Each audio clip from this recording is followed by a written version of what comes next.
प्राय 7 लाख से बेसी श्रमिकर एकाउंट में 5,000 करके पैसा देव कैसो केदिनमाনৰ পাছত আপোনালোকে 342 কোটি টকা 342 crore আপোনালোকে চাহ বাগিচা শ্ৰমিকৰ একাউণ্টত ভৰাই দিব প্ৰায় 5,000 কৰি 6 লাখ শ্ৰমিকৰ একাউণ্টত ভৰাই দিব এইটো আপোনালোকে লাজ পাব লাগিছিল ভোট কিনিবৰ কাৰণে এই ধৰণৰ ৰাজনীতিটো ঠিক নহয় ফাইনান্সিয়ালি আপোনালোকে মানুহক হেল্প কৰিব বিচৰা নাই আপুনি লাষ্ট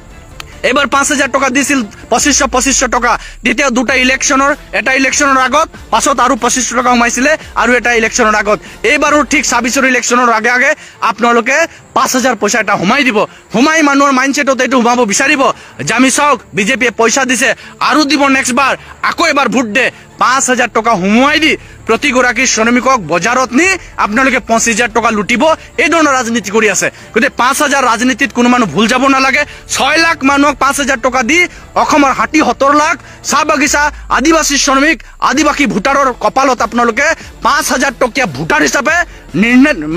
নিৰ্ণিত কৰিবৰ কাৰণে মানে প্ৰতিষ্ঠিত কৰিবৰ কাৰণে যে আপোনালোকে যে উঠি পৰি লাগিছে ইটো আমাৰ কাৰণত লাজৰ বিষয় যদি আপোনালোকে কামেই কৰিছে ভাল কামেই কৰিছে আপোনালোকে ফ্ৰী এণ্ড ফেয়াৰ কথা বতৰা পাতক মুক্তভাবে পাতক আমি এইকেইটা কাম কৰিলো ইয়াৰ বিনিময়ত ভোট দিয়ক মানুহে তেতিয়া আপোনালোকক ভালকৈ ভোট দিব আপোনালোকে পইচা দি পেলাই মানুহক প্ৰলোভিত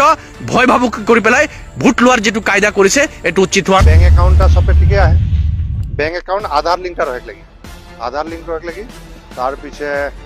এই ফর্মটা ফিল আপ হইকে ইতিমধ্যে যায় যিবিলাক রুরাল একাউন্ট আছে রুরাল ব্যাংকৰ একাউন্ট আছে তাত যদি 2000 তকৈ কম পইচা থাকে ব্যালেন্স থাকে তাত ফাইন লগাই দিয়া হয় পইচা কেনেকৈ আপোনালোকে ট্যাক্সফুলি লুটিব পাৰি একাউন্ট খুলোৱাৰ নামত এই কামটো কৰিলে বেলেগ বেলেগ যিবিলাক শহৰাঞ্চলত যিবিলাক একাউন্ট আছে 3,000 টকা যদি মিনিমাম ব্যালেন্স মেইনটেইন নকৰে তেতিয়ালে তাতো আপোনালোকে ফাইন লগাই পইচা কাটে পইচা জমা হলে ঘাৰুসকে কাটি দিয়ে মাজত যেতে এটিসি বাগানৰ পেমেন্টৰ কথাটো আহিছিল হে সময়ত আমি প্ৰতিবাদ কৰি আহিছিল মই এখন বাগিচাৰ কথা কম এই বাগিচাখন আছিল ডিপলিং চাহ বাগিচা তাৰ বাগিচাৰ মানুহখিনি দৰমহা পা নাছিল হাজিৰা পোৱা নাছিল तमाम প্ৰতিবাদ হল বহুত হুলস্থুল হল ঢেৰ হালাগুলা হল বাধ্য হৈ পেলাই চৰকাৰে এটা পেমেন্ট দিলে কলে আমি ক্যাশ পেমেন্ট নকৰো আমি বেংকত কৰিম এই আপোনালোকৰ ফ্ৰী একাউন্টত পইচা কিটা হুমালে গুটে বেংকে কাটি তলে কাৰণ গুটে বাগিচাৰ মানুহৰ একাউন্ট বিলাকত ব্যালেন্স মেইনটেইন নোৱাৰ কাৰণে সবতে ফাইন লাগি আছিল গতি আপোনালোকৰ ফ্ৰী একাউন্টৰ যেটো চমৎকাৰ এই চমৎকাৰ টল ফ্ৰী একাউন্টৰ নামত কেনেকৈ মানুহৰ পৰা পইচা वसूली কৰিব পৰা যায় পইচা লুটিব পৰা যায় তাৰ এটা উৎকৃষ্ট কৌশল আপোনালোকে লৈ বেংক একাউন্ট সব মানুহে কৰিলে আসিলে আগৰ পৰা কিছুমান মানুহ নাছিল শ্রমিকের আমি ওদিনে বাতাই যে 200 বছর হয়ে গেলে 200 বছর পিছে আপনাকে ঝুমর পৃথিবী মে বিখ্যাত মাজত বিনন্দিনী কৰিলে ঝুমৰ বিনন্দিনী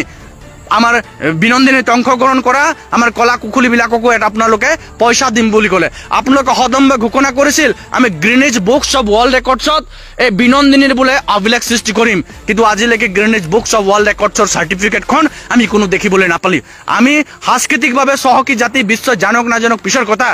আমি সাংস্কৃতিকভাৱে সহকী জাতি আৰু তাত বিনন্দিনীৰ যিখিনি কালচাৰ শো কৰা হল এই কালচাৰ শো কৰা কালচাৰখিনি ফুল মানে টোটালি আমার যেটা কাস্টম যেটো আমার কি কয় ট্রেডিশনাল যেটো আমার কালচার আছে তার লগত যে বহু ক্ষেত্রত মিল নাই এই কথাগুলো আপোনালোকক হোঁৰাই থৈছো যদি বাদ পর্যায় হলে হয়তো পিছে আমি কোড দেখ নাই পারবো কারণ এটা एक दिने 15 तारीख ने कितना लास्ट डेट दे है ऊपर भीतर में सब फॉर्म फिल अप करके अपडेट कर दिया पीछे और मैं कोड देख नहीं पारबो कारण এখানে हमने के टाइम दे पीछे जितना बोलो कोड देख नहीं पारबो ওটা সবে था निकल के आके हमने के এখন ওয়ার্ড মেম্বার আইগলে কি বাতাই দিলে হলে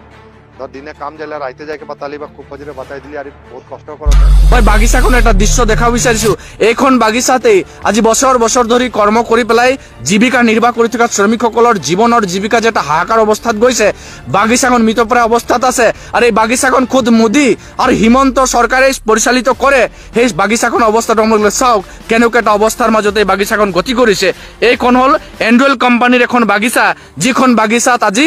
পাত সিঙ্গিব নোৱাৰাকৈ 3 ফুট 2 ফুট 2.5 ফুট কবাত 1.5 ফুট কবাত 1 ফুট আৰু জংগল হৈ গুটে বাগিচাখন ধ্বংস হৈছে কিন্তু বাগিচাখন ধ্বংস হোৱাৰ দৃশ্যটো বিজেপিৰ চা মৰ্চাই দেখি নাপায়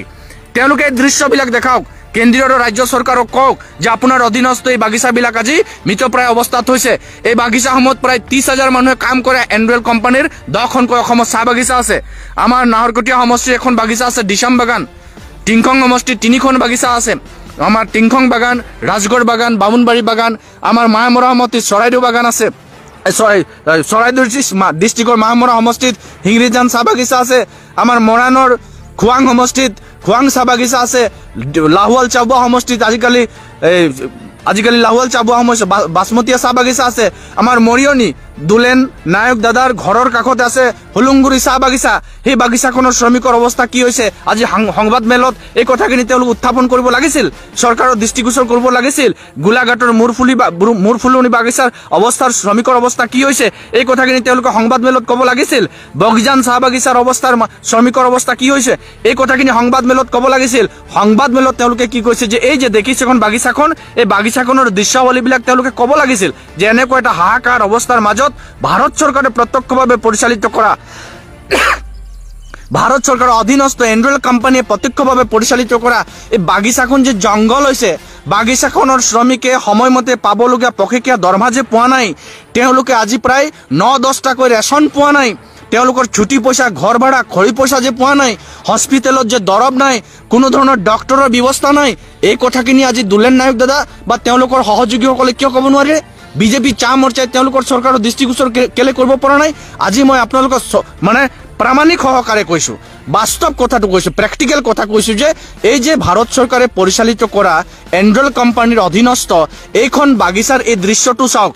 দৃশ্য নহয়, দৃশ্যই সঁচা কথা কয়। আৰু এইখন হ'ল ৰাজগড় চাহ বাগিচা। ৰাজগড় চাহ বাগিচাৰ বৰ্তমানৰ এই অৱস্থাটো চাওক, কেনেকে জংঘল হৈছে। আৰু প্ৰতিষ্ঠিত চাহ বাগিচা, যিখন বাগিচাত প্ৰত্যক্ষ পৰোক্ষভাৱে প্ৰায় 10,000 মান মানুহ এই বাগিচাখনৰ ওপৰত নিৰ্ভৰশীল। ওচৰতে এটা সৰু টাউন আছে, এই টাউনৰ দোকান পোহাৰ বিলাকে বাগিচা থোৱা দৰমহাৰ পৰাই খুব সুন্দৰকৈ চলিছিল। যেতিয়াই প্ৰায় বাগিচাখনত হাহাকাৰ পৰিস্থিতিৰ সৃষ্টি হ'ল, সময়মতে দৰমহা নোহোৱা হ'ল, বাগিচাৰ শ্ৰমিকসকলে পাব লগা তেওঁলোকৰ প্ৰাপ্যবোৰ সময়মতে যেতিয়া নোপোৱা হ'ল, তেতিয়া প্ৰায় ওচৰৰ যিটো মানে অৰ্থনীতি আছিল সি ধ্বংসৰ ফালে গতি কৰিছে, দোকান পোহাৰবিলাক নচলা হ'ল। আজি মই বিজেপি চাহ মৰ্চা উত্থাপিত কৰা এই কথাটো মই আপোনালোকৰ দৃষ্টিগোচৰ কৰিব বিচাৰিছো যে এনৰল কোম্পানীৰ বাগিচাৰ শ্ৰমিকৰ পষেকীয়া দৰমহাটো বাদ দিয়ক, ৰাচনসমূহ তেওঁলোকে পোৱা নাই, ছুটি পইচা তেওঁলোকে পোৱা নাই, ঘৰ ভাড়া তেওঁলোকে